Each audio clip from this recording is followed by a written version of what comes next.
So welcome to the podcast. Thank you all for joining us here, listening and watching on whatever platform you are doing so. Alex, thanks for being here. Jeremy, once again, this is, I believe, your second time on the podcast. It is my second time. Thank you for having me. Always a pleasure to have you. So today, we're going to do a little bit of a different style podcast. We're actually going to be talking about someone in our community who has, first and foremost, has a lot of great things to say. We're actually going to be doing a full-blown episode on this individual.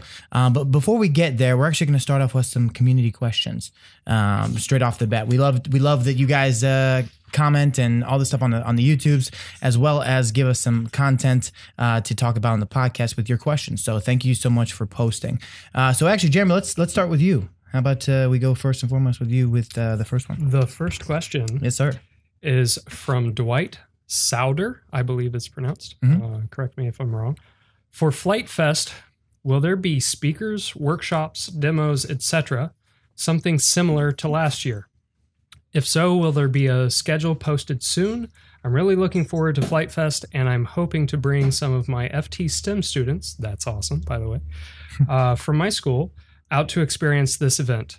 Keep doing what you are doing. All of you are awesome and appreciate all of your hard work. Thank you very much, Dwight, for that. We really appreciate your enthusiasm, and we are excited about Flight Fest this year as well. Yeah, so there will be different speakers and workshops and stuff like that, just like we did last year with like build series. There'll actually be a STEM tent like there was last year as well. There'll be a lot of different things going on. The schedule is not yet posted. Yes. But as of right now, it's in the process. It's in the works. We have Jordan working on that all day, every day. So that should be coming out here soon. If by this time you're probably listening right now and it's not been posted because it's actually the day that we're shooting right now. Usually it's a week in advance, but today is actually the day that's going out.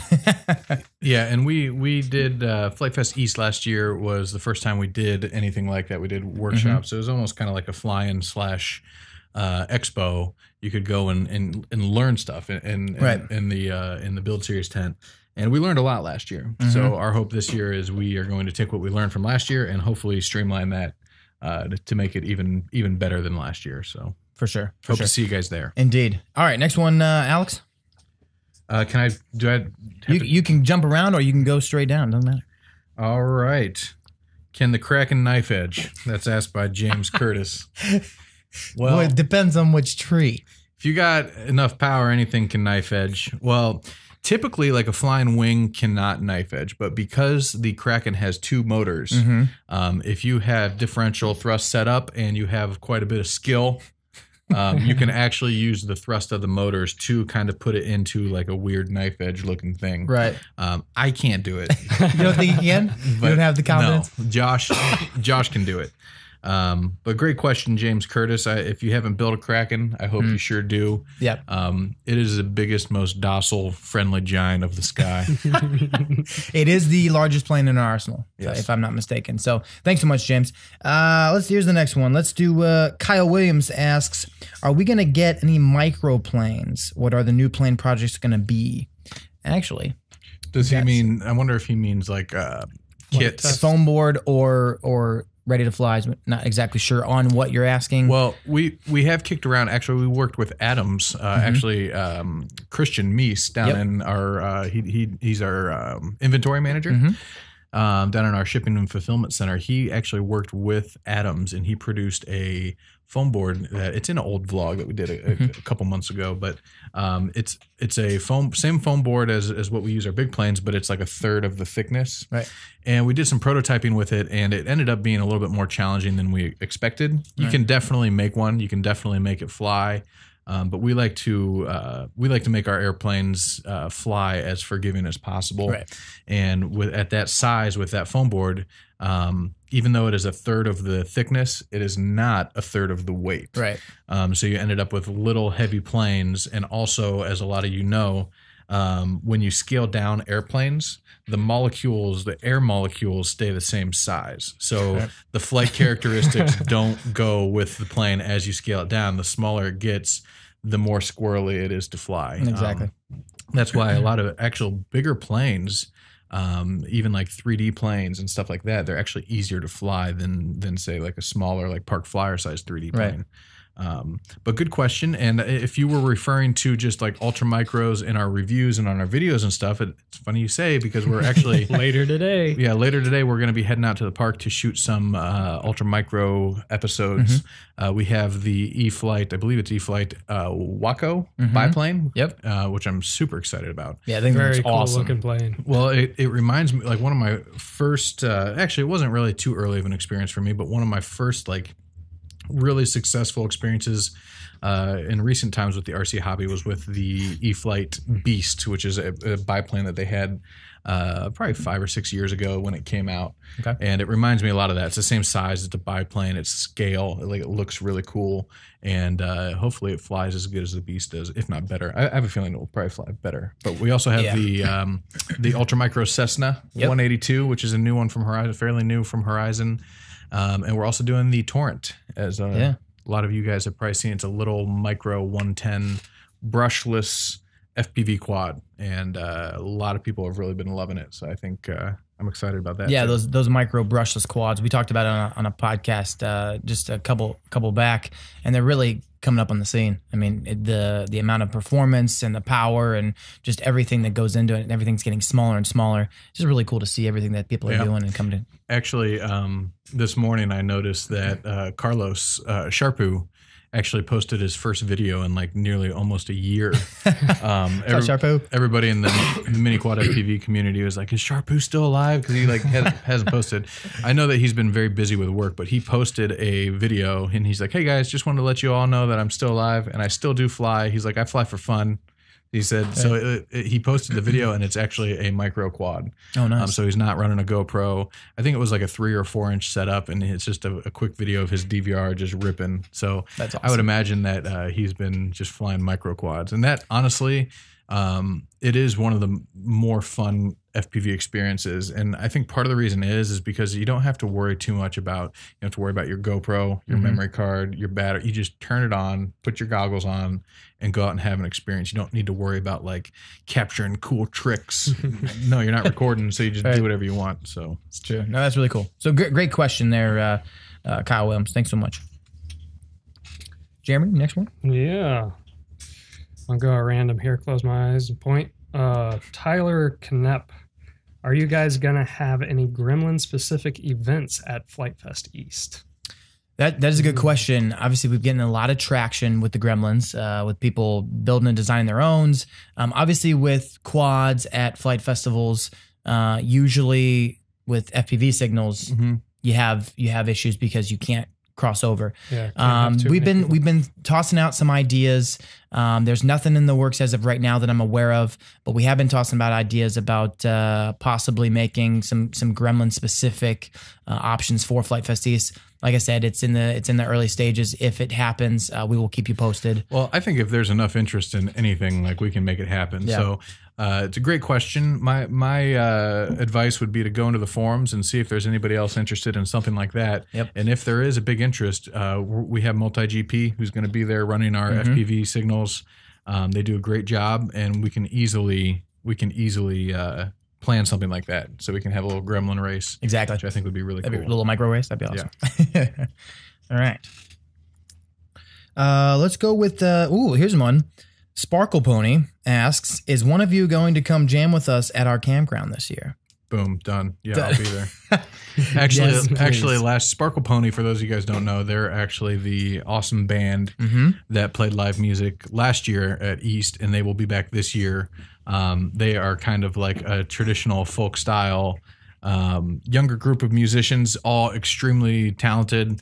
I talked to Lewin, who is probably the guy that asked the question, and he said that they're excited to be back. They have a new mandolin player. Ooh. And supposedly he shreds on the mandolin. He's like supposed to be one of the best mandolin players like in the country, which I don't know how they rate that, but I'm super interested. But last year they played a set on Friday, Saturday night. They played for like a couple hours. And then on, I think it was Saturday night, after they were done, they just went over to the campfire and just kept playing. And they played and jammed, and there was a bunch of musicians there. They all played till like wee hours of the morning. Yeah. I kind of, my body by that point at Flight Fest last year kind of shut down. so I had to go black out somewhere because I was just so exhausted from the event. So I missed it, which I'm still salty about, but I'm going to do everything in my power to make it this year. Yeah, so. I got the opportunity to be there and sing and play violin a little bit while we were sitting there, and it was a special time. They're super welcoming and inviting. Not only are they super talented, but they're great people, and they do what they do very well. So come out and enjoy that at Flight Fest East this year, as well as give them some support. Check them out. We'll have links down below to everything Sparkle Pony, and right on. You know what I'm saying? So let's do a couple more. Alex, my man. Okay, let's see what we got here. We have Jared Hitchcock says, "Why did you think it was a good idea to do a fidget spinner episode?" That's a mighty fine question. Yes, there. It's a great question, Jared. Quite honestly, the fidget spinners took us by storm. We had no control over it. When somebody gives you a fidget spinner, you have no control over it. You fidget with it. It's addictive. It is. And I know that these little fidget spinners trigger a lot of people out there. It's obvious from our video that we did. Yes, indeed. We were the same way before we met Joey at Flight Fest, and he just had this like cachet of fidget spinners, and Opens it up. He's just like, pick one. Like, you know how they have those trench coat people at New York, and they open, they got little watches. He was like, here. And ever since, like, we've had them, so we can't help it. I'm sorry, but I can't stop. Well, something with that too is what I really like about Flight Test is we see anything that's around and we want to make it fly. Yeah. Right. And so everybody in the office is doing these fidget spinners, and we're like, okay, we got to make this fly. And then when Josh did his prototype, it was very similar. Now I'm blanking on the name of the airplane, but it was a VTOL actual aircraft that it looked very similar to. Well, he based it off of it's auto gyro, but a lot of comments said that it looked like an Osprey. Yeah, that's what I was when it thinking was of. flying. But actually, the design is based around he originally did, and this is old. You can go back and find the video. It's called a twin twirl. Him and Chad built those, scratch built them. I think there's even a build video, but this was like early days, 2010, 2011, somewhere around there. So it's the same. It's a twin bladed auto gyro, and they actually they're real aircraft. And they actually used to have twin bladed ones like that back in like the early days of 30s and 40s, like back in the golden age of flight. So yeah, the fidget spinner is kind of how it came to be. But I'll let you guys in on a little secret. I've been trying to convince Josh, because like I've seen that auto gyro fly the way it does, because like the latest model, it actually flies really, really well. I've been trying to convince him to do a speed build kit. Because I really think, like, personally, selfishly, I just really want one. But also, like, I think it would give it's a little bit more unique model to add to our collection of planes. Right. We have like EDF Vigan. We have stuff from like the FT Flyer up to FT3D. We have some scale planes like the Storch, we have the Sea Duck, which is a water plane. Right. I think the auto gyro would be a nice little addition, not only to our collection, but hopefully your guys', if you guys are scratch building our planes, because I've never actually flown an auto gyro, and I think it looks like a ton of fun to fly. Right. And it's definitely unique if you bring it out to the field. So if you guys want to see something like that, let us know in the comments, so then we can tell Josh, hey, look at all these people. Because I think, like, and I'm not talking fidget spinner plane, I'm talking like make it look like a sweet, like 1920s, whatever years they were doing it. But yeah, back in the day, that like those twin auto gyros, they were like a luxury kind of yacht that the rich and famous would have, and they would get in those things and with no training and just like fly them around recreationally, just kind of like, you know, rich people buy yachts today. So I think it would be really cool to dive into that and build a model. Yeah, and fidget spinners in general, if you haven't gotten one, and if you have a friend who has one, you're gonna get hooked. Well, it's different. Like if you have a friend that has one and you try it, no, that's not the same. You need to have one that is your own. Yeah, and then you will understand. Yes, because you might just be like, oh, this is dumb, whatever. But then you're sitting at your desk and you just happen to look down and you're just, you know, flicking the fidget spinner, and you're just like, dang it! And that's what happened to us. So. Thank you, Joey, for feeding our addiction. Thank you, Joey, and thank you, Jared, for the question. Yes, indeed. Go ahead, my good man. All right. Jason Toscano, when is the carbon fiber gremlin frame going to be available? Ooh. I think there's going to be a few different carbon fiber frames. Actually, TJ's sitting right behind the camera. Hey, TJ, when's that carbon fiber stuff coming? The last I heard is we got the samples in. They were good to go.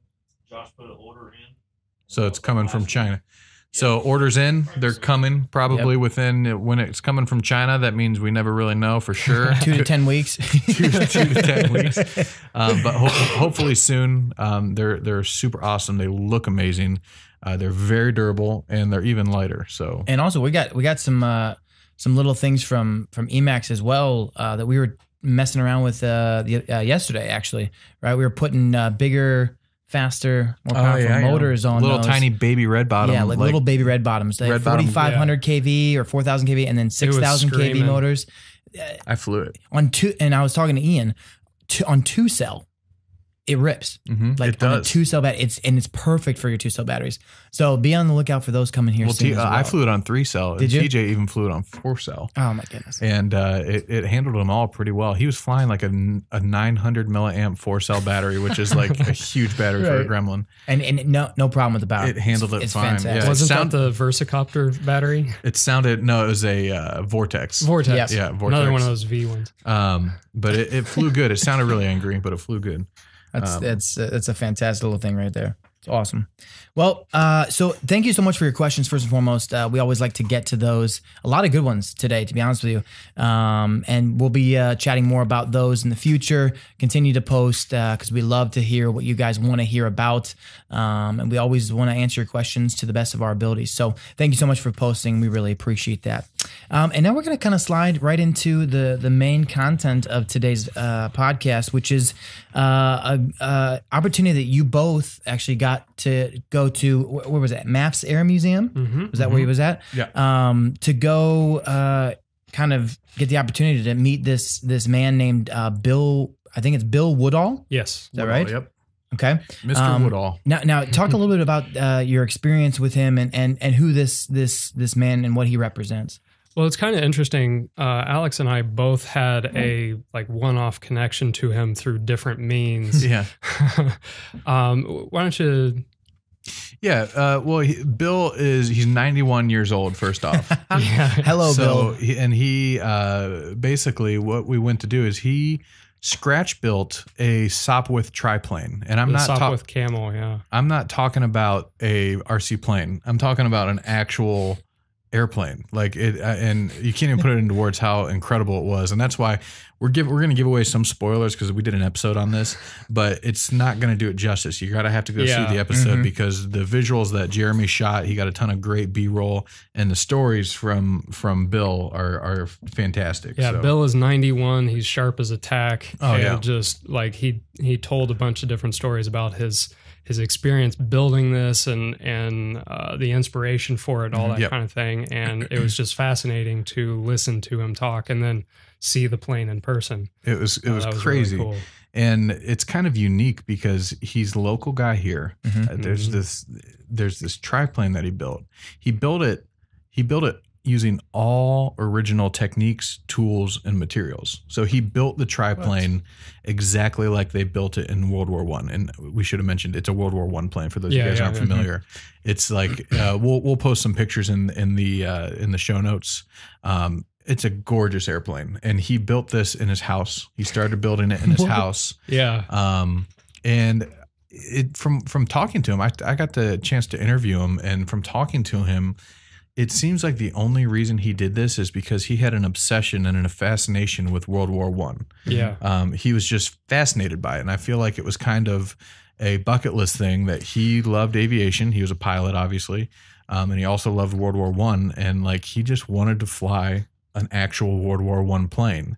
And obviously those are pretty tough to come by, almost nearly impossible. Yeah, right. So he went upon himself to build one, an exact replica. Yeah. And he based it off the actual plans of a Sopwith triplane, which I should mention, I learned from him, the Sopwith triplane actually came before the Red Baron, the Fokker DR1 triplane. Based it off of the Sopwith design, yeah. Yeah, so they kind of took the idea from Sopwith, which I thought I didn't know, and I thought that was pretty interesting. apparently he said that the Sopwith had actually been retired from production before the Fokker triplane was even put into service. Wow. So they're like, oh, this is an old design. I think they went shortly after that with the SE-5, which is a biplane. Yeah. And so the triplane that the Red Baron flew was based off of that Sopwith Camel, which was, like a decade before technology. And you could tell his passion for World War I and his fascination just by like when he would say stuff like that, like, oh yeah, the Sopwith came first. He would drop in little fact bombs of World War I. It's like, oh yeah, and that one guy that he'd name a pilot. He's like, he shot down 5 planes on that mission. I don't know exactly what he said. I can't remember. That's why you got to go watch the episode. But you could just tell because he was totally in it. He loves World War I. But anyways, he started building the plane in 1960 in the 60s. And it wasn't until 1993 that it actually flew. Yeah. So he put in hundreds and probably thousands of hours, I would imagine. Yeah. Over the years, took him decades to do. And it's kind of unique because he ended up flying it for the first time at Wadsworth Municipal Airport, which is not only where I grew up. I grew up in Wadsworth, but actually at the time, my dad, who was a pilot, he was coordinating the Wadsworth air show. They had like they call it the Great Balloon Race, and they would have hot air balloons, they'd have aviation attractions, they'd have aerobatic pilots and stuff like that. And my dad, he was the one putting on that show, and they had him come down, and the triplane wasn't done yet. But they wanted him to bring it down and put it on display for the air show. Okay. And my dad set up, I actually talked to him about it the other day. My dad was super excited that we did this, but he was talking to Bill on the phone and trying to convince him to bring it down. And Bill said, well, I need hangar space. So my dad arranged, he knew somebody at the airport who had a open hangar. He found him a hangar. The airplane wasn't done, so I think they trucked it down there. It was on display for the air show, and then he hangared it there at the airport until it was finished. And then when it was finished, he took it up for a solo for its first flight. And I mean, I got to take a moment because like building a World War I plane with all original techniques and tools in your home. And this thing is huge. Yeah. This thing is huge. I'm probably exaggerating, but like 3 wings high. It's like 12, 15 feet. I mean, it's gigantic. Easy, yeah. It's a big plane. It has an old rotary engine. He said that he had to pay $10,000 for the engine back in the day because he just can't find them anymore. It's an original. Right. It's what they actually used. But he took it up for its first flight, and he flew it successfully and brought it back down and landed it. And hearing his story and hearing his experience firsthand was absolutely incredible. The fact that this guy did it, and he had a lot of aviation background, so it wasn't like the first time he ever flew. Right. Yeah. He was in the military, and I think he did. Did he say he learned how to fly in the military? Yeah, he started in 44. Joined up with a pilot program and learned as a steerman. Got a solo, That's right, but he didn't get his wings in the military because the war ended. So he shipped back home and basically took a hiatus from aviation, had a family, and then he said he rented planes. One of my favorite stories that he told was, well, first off, his dad was actually a World War I veteran. Keep in mind, Bill's 91. So his dad was a World War I veteran. I don't know. He was in the Navy, and I forget exactly what he did, but he was on a big ship. And back then, World War I, they didn't have. He wasn't on like an actual aircraft carrier. It was a boat that had some seaplanes on it. And what they would do is the huge ship would do a big, huge circle in the ocean, and it would calm the waters in the middle of that circle from the wake. And then they'd take a huge crane and they'd lift up these float planes and drop them into that calm water, and then they could take off and go do a mission. And then when they were done with their mission, they'd come back. The boat would do another big circle, calm the waters in the middle.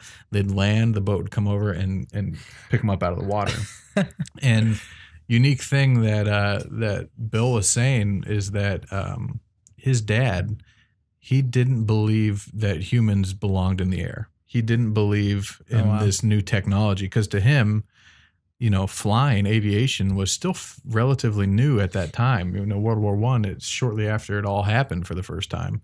So it's kind of like, you have parents now that are like, oh, get off your cell phones. Yeah, right. Bill's dad was like, get out of the plane. Get out of your airplane. Get out of the air. Oh my but goodness. going back to the original story, one of my favorite stories that he told is that his dad never really was very positive or supportive of him flying. He said one of the only positive memories he has was in 1948, he convinced his dad to go for a flight with him. And they took off right down the road from us at Akron Fulton Airport, I believe it was. They rented an old Stinson, a little 4-seater Stinson airplane.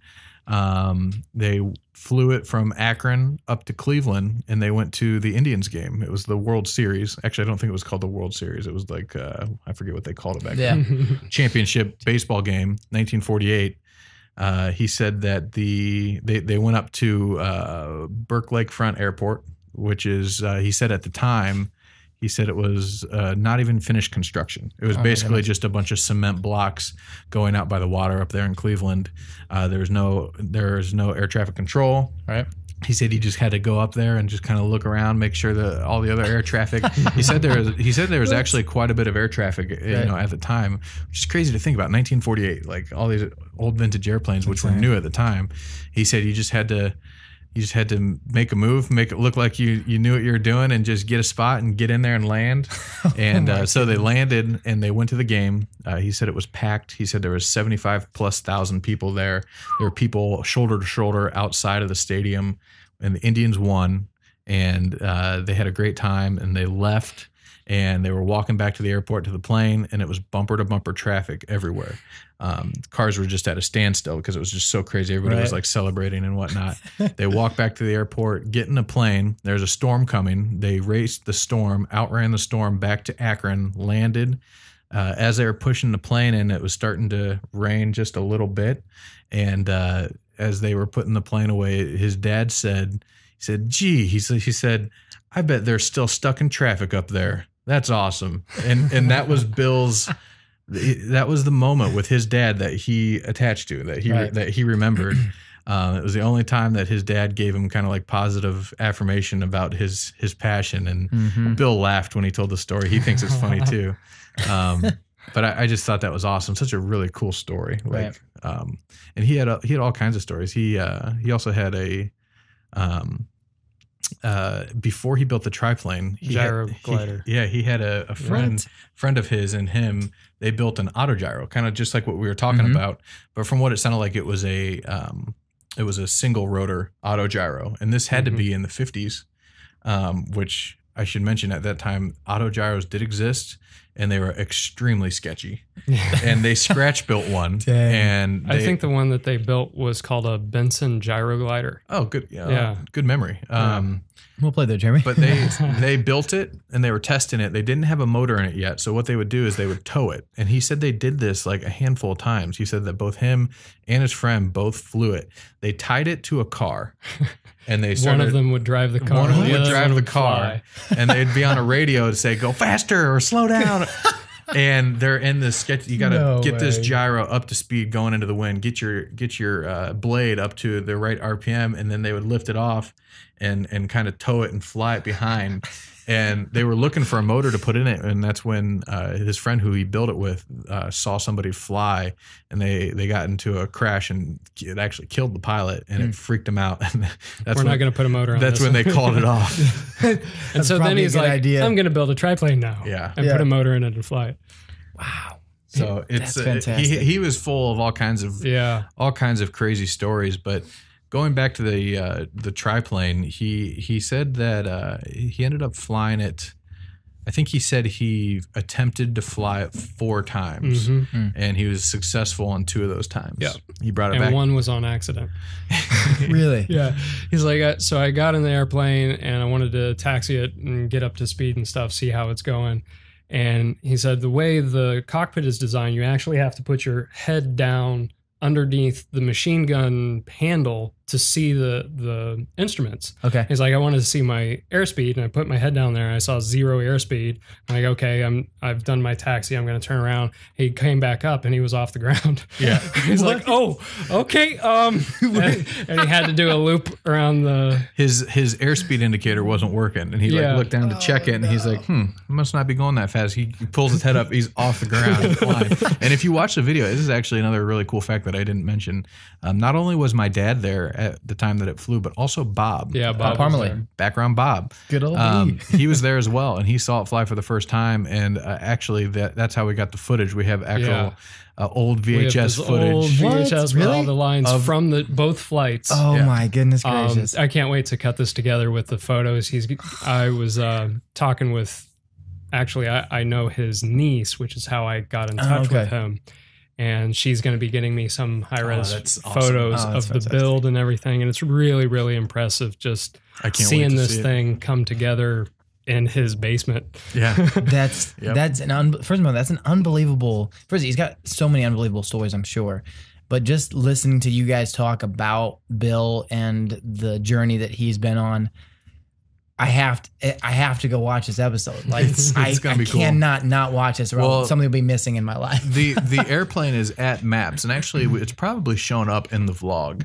I think so. We filmed it a couple times, just like really quick shots. But it's absolutely gorgeous. I think that's the one I was talking about. How like I would it's be so stitched scared. together. Yeah, is that? Oh my goodness, that's the one. Wow, well done, Bill. But yeah, it was an incredible story, and he obviously has the passion for aviation and World War I. That was apparent. I mean, he spent over 30 years building this plane, and he flew it twice, and then he donated it to a museum. Like that's passion. He flew a World War I plane. Like there's probably less than a handful of people who can say that are still alive, you know? Yeah, 100%. It's crazy.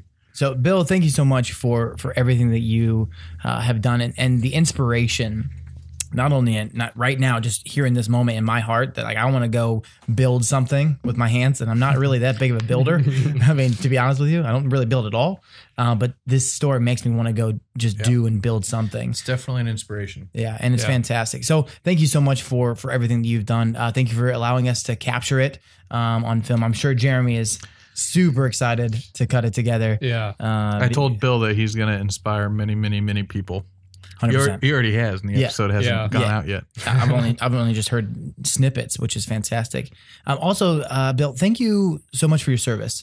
I know we talk about it all the time here on the podcast and at flight tests and stuff like that, but it's kind of been a thing in the media lately. But you know, thank you so much for what you did in the war. You have allowed us to sit here at a table and talk about things that we love to talk about, you know, and what we're passionate about without feeling that we're going to be oppressed or we have freedom of speech, you know, all these different things because of your service.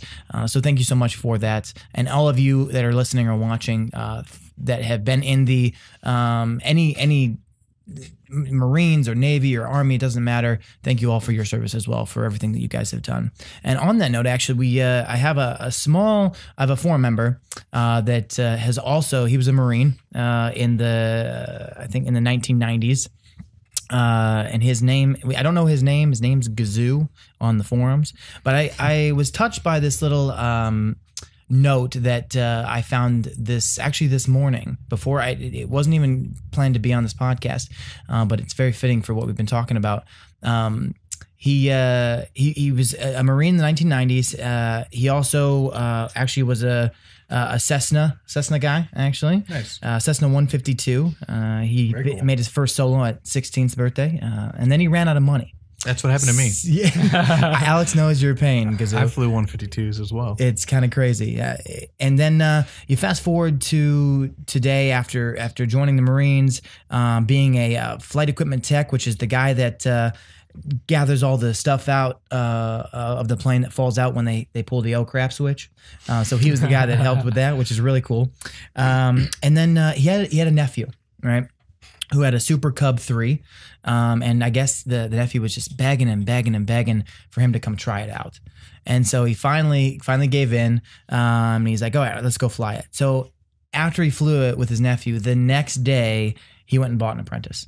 Because he had to apprentice as 15. He had to get one. Went to his local club, zipping it around, and then he sees this Bloody Wonder with a Blue Wonder motor on it. And the guy, after going up and talking to him, the guy said, "Yeah, well, I actually built this plane with plans that I got from Flight Test." Nice. And so from that point on, he's been hooked on foam board. He's been building ever since. Yes, he's made mistakes and he's done some crazy things, but I think he's done estimated, I think, about 30 or more FT airplanes, as well as other planes as well, 12 that are actually able to fly. As we know, we crash all the time.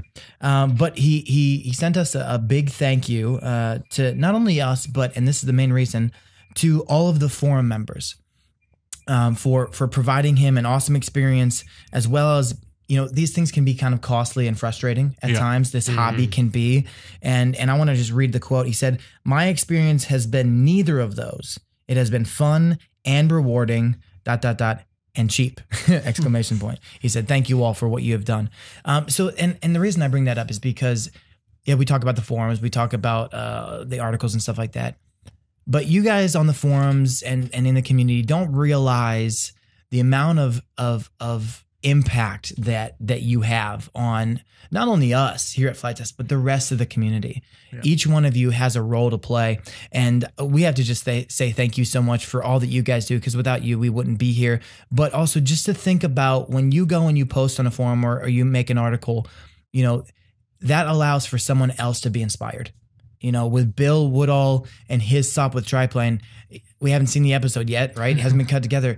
But once that goes live, the amount of people that he will inspire based on his experience and what he's done is going to be massive, right? The reach is going to be massive. Then and you're no different. Those of you in the forums and on the community, you're no different. You inspire people daily. Flight Fest is an example of that.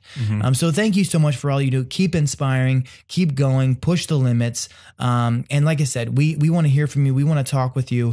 If you have episode ideas, if you have podcast ideas, if you have questions or concerns, leave them down below. Let us know. Shoot us emails, whatever it may be, and we want to have you as much a part as we can. Yeah, for sure. And if you guys are maybe some of you listening out there are maybe new in the hobby, or maybe haven't found somebody to share the hobby with, definitely encourage you guys to do so. Jump into the forums. Yep. There's tons of really helpful, not only helpful, but also extremely knowledgeable people that hang out there in the forums. And one of the things that we're really proud of is it's a very welcoming and warm community. Like 100%. That's what Flight Test is all about. But even on the other end too, like, get out to your local flying club. Yep. Like, a lot of times flying clubs have a bad rap, and some of them there's a reason for that, but other ones there's people like that guy with that Bloody Wonder out there. Yep. And that's what it's all about. Like, I play video games, and the same thing, like, depending on what kind of game you're playing an MMO, you're going to have a lot more success in that game if you go out and you find other players, or you have somebody to play with and you learn from each other. Same thing, I play guitar. It's all about, you play with other people, you get that influence, you learn techniques, and you build your style based on who you're around. Right. And honestly, I mean, I believe that it goes, that's what life's all about. Yep. I mean, it's all about sharing who you it with know. people. Who you are as a person is shaped by the people that you share your life with. And it's kind of, might sound kind of corny, but I believe that's true. And the same thing goes for the hobby, is you're going to progress not only in the hobby, but also just in general, building relationships with people if you go out there and you find people to share it with. 100%. So definitely encourage you guys to do so. That's what it's all about. Yep. And there's also a thing called FT groups. If you haven't gotten checked that out, that is actually a tool that you can use to see who's near you that is also flying, that has registered that they were here. I live here. This is where I fly. Come and fly with me, kind of thing. So go check that out as well. We'll put some links in the description below. Alex, thanks so much for being here. Jeremy, thanks so much for being on. Thank you, sir. It was really awesome. Like I said, that story about Bill Woodall and the Sopwith is a fantastic story, and I cannot wait. I am overjoyed to see what comes from it. So thank you for your time, for cutting that together. Thank you. Alex, thank you so much for being here. And thank you all for listening and watching as well. Thanks, guys. Make sure that if you haven't done so, subscribe, and also hit that notification button to let you know that when all the other content that we do comes out. Yep. like the Bill Woodall Sopwith. We'll go watch that, and we will catch you guys next time. Also, real quick, if you guys are watching this on YouTube, these are also available on any kind of podcast app. Correct. So if you want to listen to it in your car, that's a great way to do it. If you're listening to it on a podcast app, this is also available on YouTube. So like if you're hanging out in your shop and you're building a plane and you want to put this on, YouTube's a great way. So there's 2 different ways to get these podcasts. So hopefully that helps some of you guys out there. And thanks again. We'll see you guys. Deuces.